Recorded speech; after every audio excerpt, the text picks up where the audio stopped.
If you have questions or suggestions for future podcasts, please submit them in the comment section below. Don't forget to like, share, and subscribe. Scriptural Specialization and Vladimir Putin. Hi, I'm Dave Arnott, the Christian Economist. Nike doesn't make shoes, Apple doesn't make iPhones, and Ford only assembles cars, they don't make them. Tesla does make their own cars, but I agree with this Wall Street Journal article that encourages them to outsource the making of the cars. Digital disruption. The world's largest taxi company owns no taxis. That's Uber. The largest accommodation provider owns no real estate. That's Airbnb. The world's most valuable retailer has no inventory. It's Alibaba. The most popular media owner creates no content. That's Facebook. The world's largest movie house owns no cinemas. That's Netflix. The largest software vendors don't write their own apps. That's Apple and Google. Get the point? You do not have to own nor control resources to create value. Vladimir Putin does not understand this basic 21st century principles. He's stuck in the medieval thinking that controlling land and nations makes a country richer. See, he should have learned via his tragic experience with the Soviet Union that this does not work. Trying to control people who desire freedom is really expensive in manpower and lives. In a recent Wall Street Journal article titled, "Putin's Vertical Empire Will Fall," Andy Kessler points out, you don't invade countries anymore because after the smoke clears, you have to fix their plumbing and heating and their cell phone service. Instead of invading them, you hire them. Russia should supply to the world the commodities in which it has what David Ricardo called comparative advantage. Things like oil and gas, maybe coal, maybe steel, certainly nickel. It's a simple rule of economics. Do what you do best and outsource the rest. President Putin wants to control it all. That's a huge mistake. Politically, militarily, morally, and certainly economically.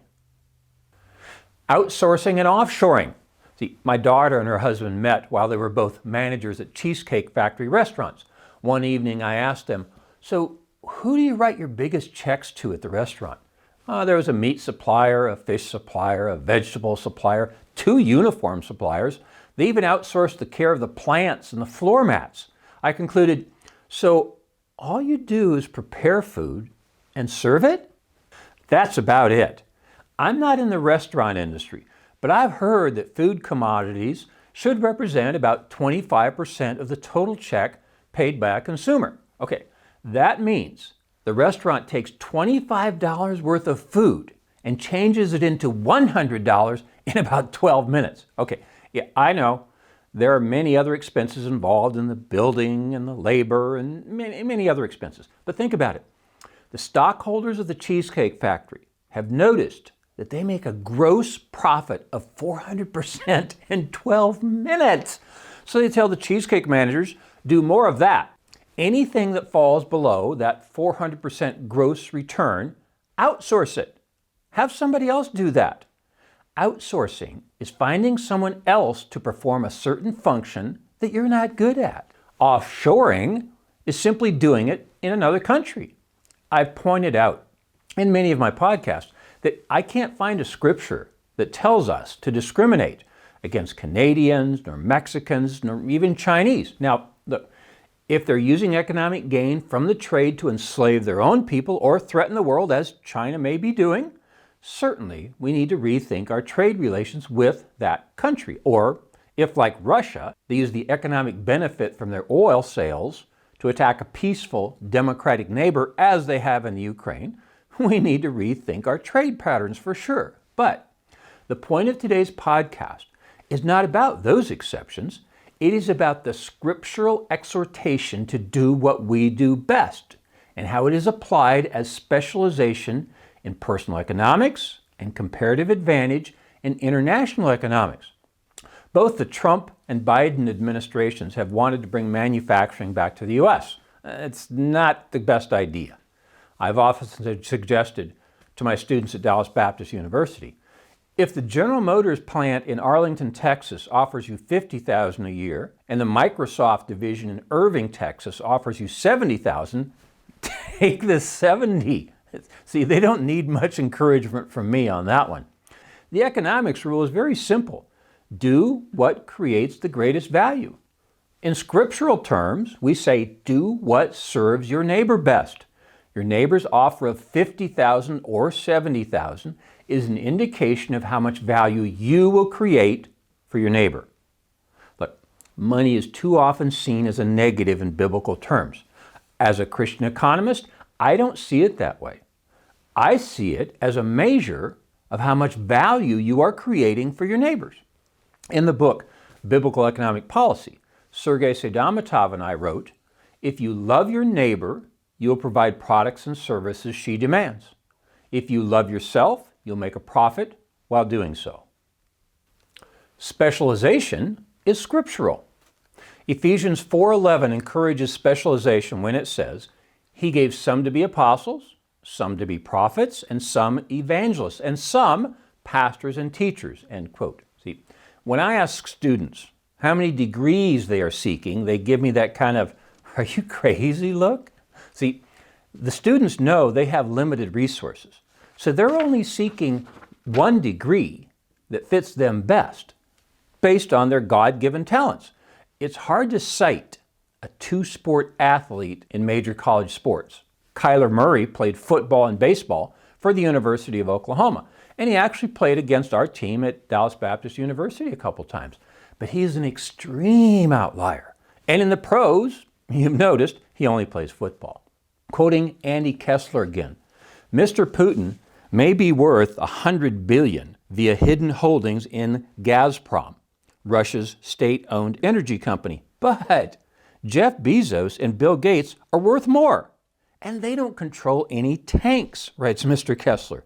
Mr. Putin's attempt to recreate the Soviet Union's vertical empire is doomed to fail. It's doomed to fail because it's morally wrong and economically foolish. Controlling resources is not efficient. Renting specialists is. One of the DBU baseball opponents refused to play the last game of a 4-game series last year because they'd run out of pitchers. Huh? I asked. They don't have any players on their team who can throw the ball 60 feet, 6 inches? Really? Now, actually, we had beat them pretty badly in the first 3 games, and their loss in the 4th was very likely, so really they just chickened out. But think about this. What made them think that not having a specialist was a reason for canceling a game? See, that's just an indication of how well accepted the idea of specialization is. Here's another example. Ginger works in the renal drug industry. The medical doctors she works with first have to have a medical doctor's degree. Secondly, they have to have a specialization in internal medicine. And third, they have to have a specialization in kidney care. See, they get paid a lot more than a general practitioner does. That's true in all industries. The more specialization, the higher value that's created for their neighbors, and the higher pay they receive. Vertical versus horizontal diversification. The other course I teach at Dallas Baptist University, in addition to economics, is strategic management. We study diversification, which answers the question, what business shall we be in? Almost all diversification these days is horizontal. A bank buys a bank, an oil company buys an oil company, and an airline buys an airline. They stay in their area of specialization and expand their market power. Now, when they get too much market power, consumer surplus crosses the line into producer surplus, and that's an improper exercise of power. I unpack the Christian worldview of that in podcast number 89, titled Antitrust and the Fallen Nature. After many years of predicting that General Electric would break up, they finally have. They're now in the process of streamlining from about 7 different industries to 3. You want another prediction? Amazon will split. You may have wondered how they deliver that stuff to your door the next day while making a profit. Well, they don't. They're losing money in the delivery business, and they're making it up in their other sectors. Someday, a shareholder activist will force them to return to their area of specialization. This always happens. And it will happen to Vladimir Putin in Russia. He's about to learn an important economics lesson about specialization. Comparative Advantage brings world peace. Now, in podcast number 47, titled Economics and World Peace, I tell the story of Ginger and I standing at the gates of a fort on the island of Martinique in the Caribbean. The tour guide explained how control of the island had changed from Dutch to British to French and how it went back and forth multiple times. I turned to Ginger and asked, why did the violence end? Humans are still fallen and they still covet what others have. Why don't they knock off their country next door? Well, the short answer is because those fallen humans have figured out they can have the economic gains without the hassle of controlling land nor the people on that land. Except Vladimir Putin. He's not figured this out, but he will soon.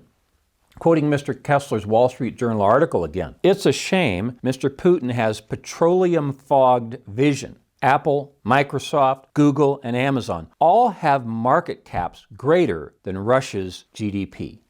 Or as I showed my class this week, 3 states, California, New York, and Texas, have GDPs larger than the country of Russia.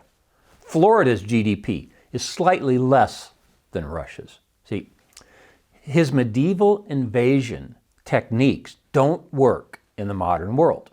In my little book, Economics and the Christian Worldview, I make the summary statement: policies that promote production is all that separates rich from poor nations. Mr. Kessler makes the same point in his article this week when he writes, productivity drives progress. This will be true in the future for cloud computing, machine learning, and autonomous vehicles. But staying on top requires constant innovation.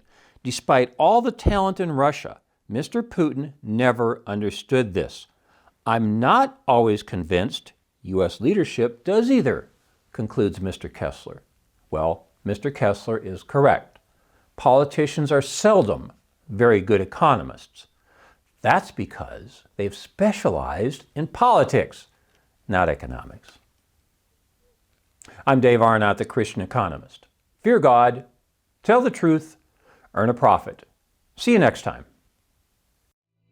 For more information, please visit us online at davearnott.com. If you have questions or suggestions for future podcasts, please submit them online or in the comments section below. Don't forget to like, share, and subscribe.